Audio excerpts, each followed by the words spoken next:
Lundi 30 septembre, l'eau se fait toujours rare à Dakar. Dans plusieurs quartiers, le décor est identique.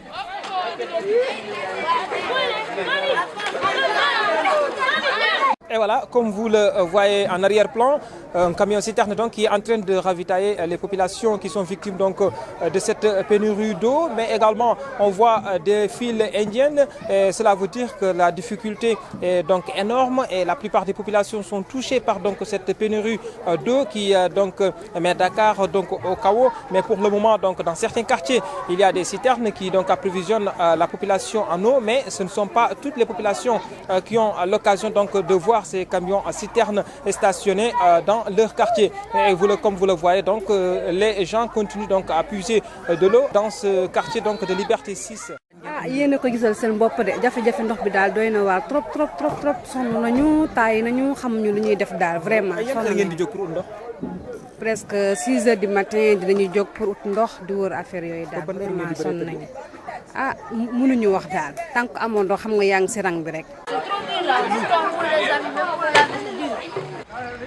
Au front de terre, certaines victimes de la pénurie d'eau convergent vers le puits du quartier.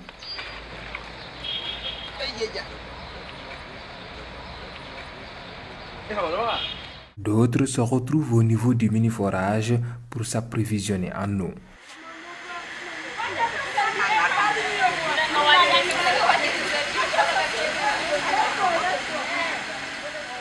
Dans des maisons non affectées par cette coupure d'eau, comme ici à la Médina, la solidarité active. On a de l'eau, oui. Et vous pouvez faire une démonstration? Oui. On a de l'eau, mais on partage l'eau avec les gens qui sont affectés. Ouais. Tous nos quartiers n'ont pas de l'eau. Nous, on partage. Le malheur des uns fait le bonheur des autres.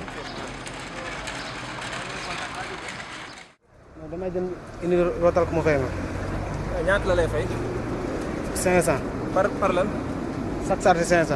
charge bu ne 500. waaw. charge bu ne ñaata bidon lay def. ñaata bidon. 8 bidon. waaw chaque jour dama am 10 000 wala 15 000. chaque jour ñaata nga am ci xaalis boo wàccee. 15 000 wala 10 000. 15 000 wala 10 000. waaw. kon affaire mi ngi dox. waaw mu ngi dox moom. En cette veille de la Tabaski, les vendeurs de moutons se plaignent de cette pénurie d'eau. Chaque jour, nous dépensons 500 à 800 francs le jour. On prend les bouteilles vides de 20 litres, ensuite on les amène derrière l'école Liberté 6. Ici, l'approvisionnement, oui, c'est difficile. Nous sommes ici au niveau donc, du lac de Guerre. C'est l'usine de la Société des Sénégalaises des eaux. C'est là également où se trouve le tuyau qui prive Dakar d'eau potable. Il y a de cela plus de 15 jours et maintenant donc, les travaux continuent sur ce site. C'est ce que nous a confirmé une source policière. Et de l'autre côté également, on nous dit que les techniciens sont à l'intérieur et ils sont en train donc, de s'affairer autour donc, de cette situation. Mais pour ce qui concerne donc la presse, pour nous, on ne peut pas donc accéder au sein donc, de l'usine pour savoir exactement ce qui se passe actuellement. Mais tout ce qu'on peut retenir, c'est que il y a donc le ministre de l'Hydraulique qui était sur place, le Premier ministre également, mais également le président de la République. Mais depuis lors, on attend donc la mise en marche donc, de ce tuyau qui continue de priver tout Dakar d'eau. Selon la presse locale, le retour à la situation normale est annoncé pour bientôt car la Sénégalaise des eaux est en train de dérouler son plan B, qui est selon certains techniciens l'ultime chance.